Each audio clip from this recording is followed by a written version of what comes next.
ಹೈದ್ರಾಬಾದ್ ಇರ್ಬೋದು, ಚೆನ್ನೈ ಇರ್ಬೋದು, ಕೋಲ್ಕತ್ತಾ ಇರುವಂಥದ್ದು ಅನೇಕ ರಾಜ್ಯಗಳಿದ್ದಾವೆ. ಆದರೆ ಬೆಂಗಳೂರಿಗೆ ಯಾವ ನಗರಗಳು ಸಾಟಿ ಇಲ್ಲ.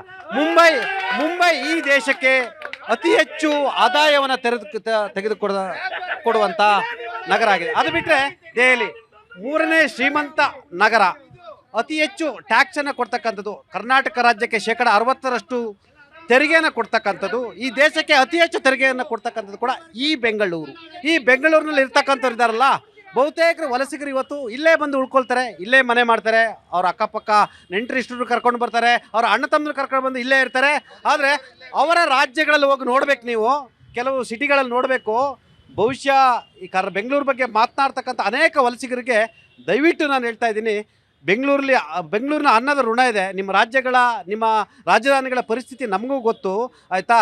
ಆದರೆ ಅವರು ಮಾತನಾಡ್ತಿದ್ದಾರೆ, ಅವರು ಹೇಳ್ತಾ ಇದ್ದಾರೆ ಒಂದು ಜವಾಬ್ದಾರಿ ಎಲ್ರಿಗೂ. ರಾಜ್ಯ ಸರ್ಕಾರಕ್ಕೆ ಇಚ್ಛಾಶಕ್ತಿ ಇಲ್ಲ, ರಾಜ್ಯ ಸರ್ಕಾರ ಮೂಲಭೂತ ಸೌಕರ್ಯ ಕೊಡ್ತಾ ಇಲ್ಲ.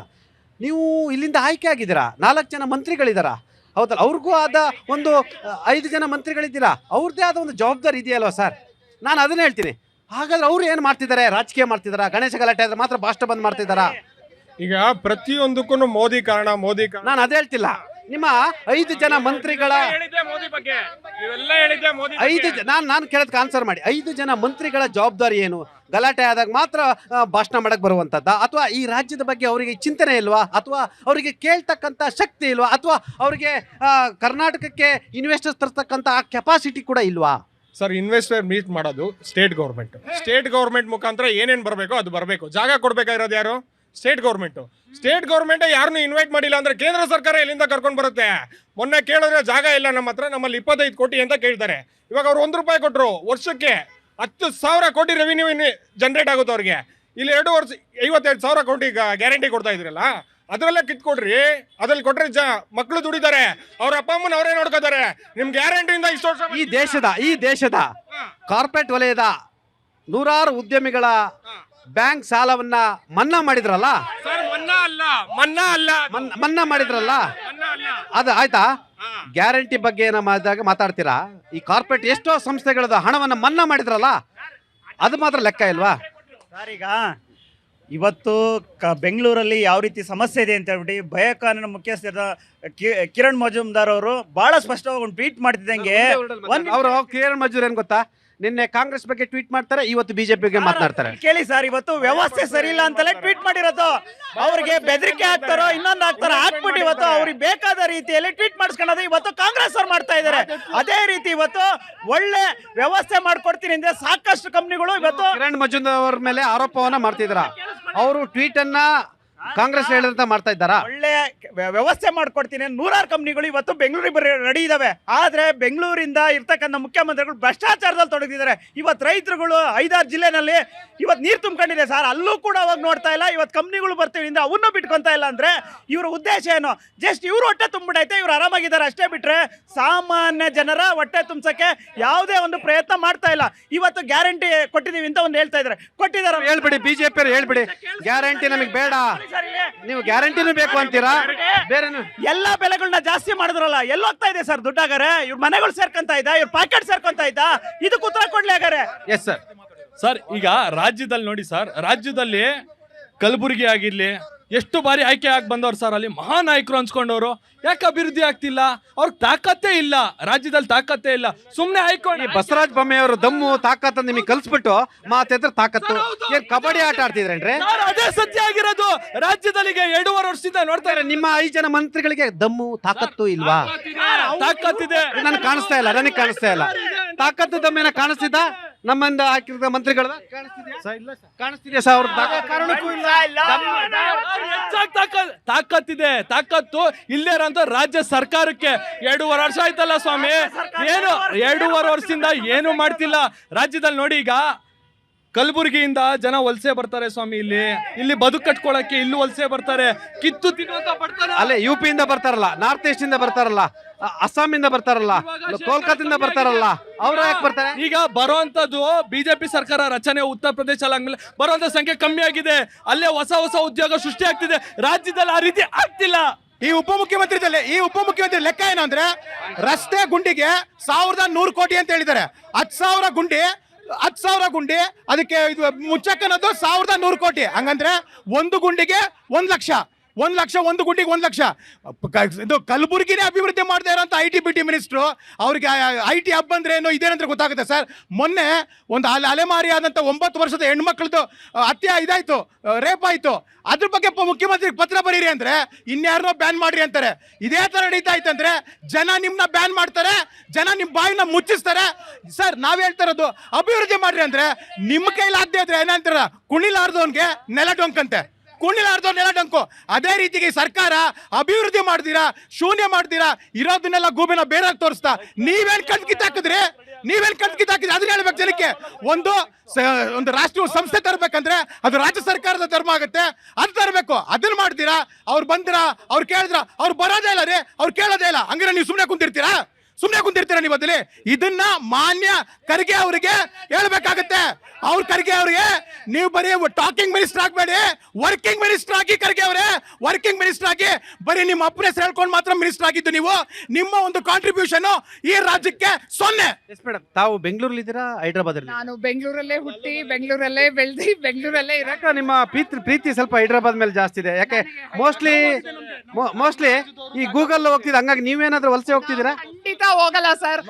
ಈ ಬೆಂಗಳೂರಲ್ಲಿ ಇರೋ ಜನ ಮುಂಬೈ, ಹೈದರಾಬಾದು, ಉತ್ತರ ಭಾರತ ಎಲ್ಲೂ ಹೋಗಲ್ಲ. ಯಾಕಂದ್ರೆ ಬೆಂಗಳೂರು ಒಂಥರ ಚಿನ್ನ ಇದ್ದಂಗೆ.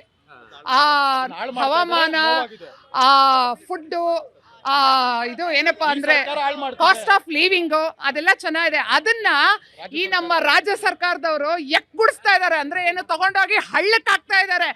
ನಾನು ಇವಾಗ ಏನು ಹೇಳ್ತಾ ಇರೋದಂದ್ರೆ ನೋಡಿ, ಒಂದು ಕಂಪನಿ ಒಂದು ರಾಜ್ಯಕ್ಕೆ ಒಂದು ಇನ್ವೆಸ್ಟ್ ಮಾಡಬೇಕಾದ್ರೆ ಎಲ್ಲ ಕೂಲಂಕುಷವಾಗಿ ನೋಡುತ್ತೆ. ನಮಗೆ ಆ ಇನ್ವೆಸ್ಟ್ ಮಾಡೋದ್ರಿಂದ ಔಟ್ಕಮ್ ಎಷ್ಟು ಬರುತ್ತೆ, ಇನ್ಕಮ್ ಎಷ್ಟಿರುತ್ತೆ, ಎಷ್ಟು ಖರ್ಚಾಗುತ್ತೆ ಎಲ್ಲ ನೋಡುತ್ತೆ. ಈ ನಡುವೆ ಏನಾಗ್ತಾ ಇದೆ ಅಂದ್ರೆ ನಮ್ಮ ಈ ರಾಜ್ಯ ಸರ್ಕಾರ ಇವಾಗಿರೋ ಕಾಂಗ್ರೆಸ್ ಸರ್ಕಾರದ ಭ್ರಷ್ಟಾಚಾರ ಎಲ್ಲ ನೋಡ್ಬಿಟ್ಟು ಕಂಪನಿಗಳು ಬೇಸತ್ತು ಹೋಗ್ಬಿಟ್ಟಿದಾವೆ. ಅದರಿಂದ ಕೇಂದ್ರ ನೋಡಿ, ಕೇಂದ್ರದ ಮಾತಾಡಬೇಡಿ ಸರ್. ಕೇಂದ್ರದಿಂದ ದುಡ್ಡು ಕೊಡಿಸ್ಬೇಕಲ್ಲ ಸರ್. ಫೈನಾನ್ಸ್ ಮಿನಿಸ್ಟರ್ ಇಲ್ಲಿಂದನೇ ಯಾಕೆ ರಾಜ್ಯಸಭೆಗೆ ಇವ್ರದೇ ಅಲ್ವಾ? ಆಮೇಲೆ ರಾಜ್ಯದ GST ಪಾಲ್ ಕೊಡ್ತಾ ಇಲ್ಲ. ಮುಖ್ಯಮಂತ್ರಿಗಳು ನಿರಂತರವಾಗಿ ಲೆಟರ್ ಬರಿತಾನೆ ಇದ್ದಾರೆ. ನಮ್ಮ ರಾಜ್ಯದ ಪಾಲ್ ಸರ್, ಕೇಂದ್ರದ ಬರೋ ದುಡ್ಡೆಲ್ಲ ಇಲ್ಲಿ ಬರುತ್ತೆ.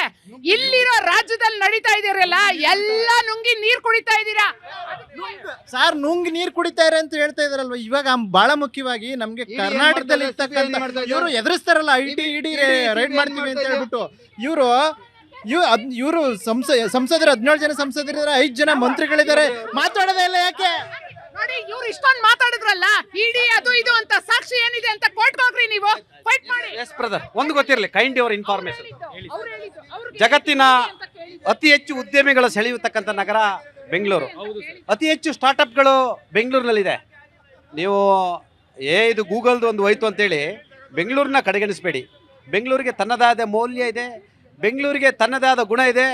ಬೆಂಗಳೂರು ಇಡೀ ಜಗತ್ತನ್ನು ಸೆಳೆಯುತ್ತೆ ಅನ್ನೋದು ಗೊತ್ತಿರಲಿ. ರಾಜಕೀಯವಾಗಿ ಆರೋಪ ಪ್ರತ್ಯಾರೋಪವನ್ನು ಮಾಡಬಾರ್ದು. ಬೆಂಗಳೂರು ಅಭಿವೃದ್ಧಿ ಕೇವಲ ಒಂದು ಸರ್ಕಾರದ ಜವಾಬ್ದಾರಿ ಇಲ್ಲ. ಇಲ್ಲಿನ ಜನರು, ಇಲ್ಲಿ ಉದ್ಯಮಿಗಳು, ಕೇಂದ್ರ ಸರ್ಕಾರ, ಇಲ್ಲಿ ಗೆದ್ದಂಥವ್ರು, ಕೇಂದ್ರಕ್ಕೆ ಹೋದಂಥವ್ರು, ನಮ್ಮ ಫೈನಾನ್ಸ್ ಮಿನಿಸ್ಟರ್ ಅಂತವರು, ನಮ್ಮ MSME ಮಿನಿಸ್ಟರ್ ಅಂತವರು, ಇಲ್ಲಿನ ಸರ್ಕಾರ ಎಲ್ಲರೂ ಕೈ ಜೋಡಿಸ್ಬೇಕಲ್ವಾ? ನೀವು ರಾಜಕೀಯ ಆರೋಪ ಪ್ರತ್ಯಾರೋಪ ಮಾಡಿದರೆ ಎಲ್ಲಿ ಉದ್ಧಾರ ಆಗುತ್ತೆ ಸರ್? ಇವಾಗ ನಾನು ಹೇಳ್ತೀನಿ, ನೀವು ರಾಜಕೀಯ ಕಣ್ಣಿನಿಂದ ಬಿಟ್ಟು ಬೆಂಗಳೂರನ್ನು, ಇಲ್ಲೇ ನೀವು ವಾಸ ಇರೋದ್ರಿಂದ, ಇಲ್ಲೇ ಹುಟ್ಟಿ ಬೆಳೆದ್ರಿಂದ ಬೆಂಗಳೂರನ್ನ ನಿಮ್ಮದೇ ಆದ ವೈಯಕ್ತಿಕ ಮತ್ತು ವಾಸ್ತವ ದೃಷ್ಟಿಯಿಂದ ನೋಡಿ ಅಂತ ನಾನು ಹೇಳ್ತಾ ಇದ್ದೀನಿ. ಸರ್, ನಾವು ಇಲ್ಲೇ ಹುಟ್ಟಿ ಬೆಳೆದಿ ಸಾಯಂತ ವ್ಯಕ್ತಿಗಳು ಬೆಂಗಳೂರು ಬಿಟ್ಟು ಹೋಗಲ್ಲ. ಏನಕ್ಕೆ ಅಂದ್ರೆ ಈ ಅನ್ನದ ಋಣ ಇದೆ, ಹುಟ್ಟಿರೋದ್ರಿಂದ ನಮ್ಮ ತಂದೆ ಕಾಂಗ್ರೆಸ್ ಹೇಳ್ತಾರೆ ನೀವು ಹೈದರಾಬಾದ್ಗೆ ಹೋಗ್ತೀರಾ ಅಂತ ಅವರು ಆರೋಪ. ಹೈದರಾಬಾದ್ ಅಂತ ಹೇಳಿದ್ರೆ ಹೈದರಾಬಾದ್ ಮೇಲೆ ನಮ್ಗೆ ಯಾಕೆ ಸರ್ ಪ್ರೀತಿ ಇರ್ತದೆ? ಇವ್ರಿಗಿರ್ತದೆ ಹೈದರಾಬಾದ್ ಮೇಲೆ ಪ್ರೀತಿ. ಏನಕ್ಕೆ ಅಂದ್ರೆ ಇವ್ರು ತಿಂದು ನುಂಗಿರೋ ಹಣ ಇರ್ತದಲ್ಲ, ಅದನ್ನ ತಗೊಂಡೋಗಿ ಅಲ್ಲ ಹಾಕೊಳ್ಳೋಣ ಅಂತ.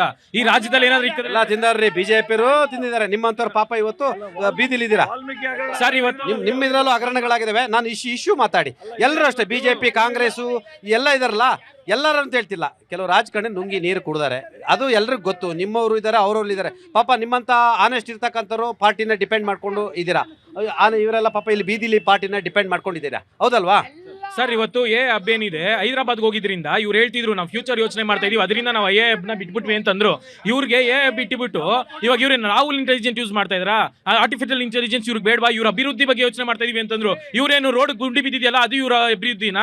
ಅದು ಇವ್ರ ಫ್ಯೂಚರ್ ಯೋಚನೆ ಮಾಡೋದ? ಕತ್ಲೆ ತುಂಬಿರೋ ರಸ್ತೆಗಳಿದೆ, ಎಷ್ಟೊಂದು ಕ್ರೈಮ್ ನಡೀತಾ ಇದೆ, ಅದು ಇವ್ರ ಫ್ಯೂಚರ್ ಇದು. ಮತ್ತೆ ರೋಡ್ಗಳು ಕಸದಲ್ಲಿ ಬದುಕಬೇಕಾಗಿ ಬಂದ್ಬಿಟ್ಟಿದೆ ಜನಗಳು. ಆ ಕಸದಲ್ಲಿ ಬದುಕಂತ ಜೀವನನ ಇವ್ರ ಫ್ಯೂಚರ್ ತೋರಿಸ್ತಾ ಇರೋದು ಬೆಂಗಳೂರು ಜನಕ್ಕೆ. ಮಳೆ ಬಂದಾಗ ಮಳೆ ನೀರು ಮನೆ ಒಳಗಡೆ ನುಗ್ಬಿಟ್ಟು ರೋಗಗಳು ಬರ್ತಾ ಇದೆ ಜನಕ್ಕೆ, ಅದು ಇವ್ರು ಕೊಡ್ತಾ ಇರೋ ಫ್ಯೂಚರ್. ಇವ್ರು ಅದ್ರ ಬಗ್ಗೆ ಮಾತಾಡ್ಬೇಕು. ಅದನ್ನ ಬಿಟ್ಬಿಟ್ಟು ಇವತ್ತು ಹೌದು ಕಷ್ಟ ಬಂದಿದೆ, ನಮ್ಮ ರಾಜ್ಯಕ್ಕೆ ಬರಬೇಕಾಗಿದೆ, ಈಚಕ್ಕೆ ಹೋಗಿದೆ, ಉದ್ಯೋಗ ಅವಕಾಶಗಳು ಹೋಗಿದೆ, ಇವೆಲ್ಲದ್ರ ಬಗ್ಗೆ ನಾವು ಮಾತಾಡಬೇಕು. ಇವತ್ತು ನಾವು ನಾರಾ ಲೋಕೇಶ್ ಅಂತ ಮಾತಾಡ್ಬೇಕಾದ್ರೆ ಏನಾಗುತ್ತೆ ಅಂತಂದ್ರೆ, ನಾರಾ ಲೋಕೇಶ್ ಹೌದು ನಾವ್ ಹಿಂಗೆ ನಮ್ಮ ರಾಜ್ಯಕ್ಕೆ ಬರಬೇಕು, ನಮ್ಮ ರಾಜ್ಯದಲ್ಲಿ ಕೆಲಸ ಸಿಗ್ಬೇಕು ಅಂತ ಅನ್ಕೋತೀವೋ ಅದೇ ತರನೇ ಅವರು ಅಷ್ಟೇನೆ ಅವ್ರ ರಾಜ್ಯಕ್ಕೆ ಸಿಗಬೇಕು ಅಂತ ಅನ್ಕೋತಾರೆ. ಅದ್ರಲ್ಲಿ ಯಾವುದೇ ತರ ತಪ್ಪಿಲ್ಲ ಸರ್. ಆದ್ರೆ ನಾವು ಕಾಂಪಿಟೇಟಿವ್ ಆಗಿರ್ಬೇಕಾಗಿತ್ತು, ನಾವು ಕೂಡ ಅವ್ರಿಗೆ ಸೌಲಭ್ಯ ಕೊಡ್ತೀನಿ ಅಂತ ಬೇಕಿತ್ತು. ಬೆಂಗಳೂರಲ್ಲಿ ಇವತ್ತಿನ ಏನು ಜಾಗದ ರೇಟ್ ಜಾಸ್ತಿ ಇದೆ ಅಂತಂದ್ರೆ ಹೌದು ಸರ್, ಅಭಿವೃದ್ಧಿ ನಡಿಬೇಕು. ಇವಾಗ IT-BT ಮಿನಿಸ್ಟರ್ ಕಲಬುರ್ಗಿ ಅವರು ಸರ್ ಕಲಬುರ್ಗಿಗೆ ತಗೊಂಡೋಗ್ಬೇಕಾಗಿತ್ತು, ಅಲ್ಲಿರೋರ್ಗೆ ಉದ್ಯೋಗ ಅವಕಾಶ ಸಿಕ್ಕಿರೋದಲ್ವಾ? ಇವ್ರೇನು ಲೋಹಿತ್ ಅವರೇ,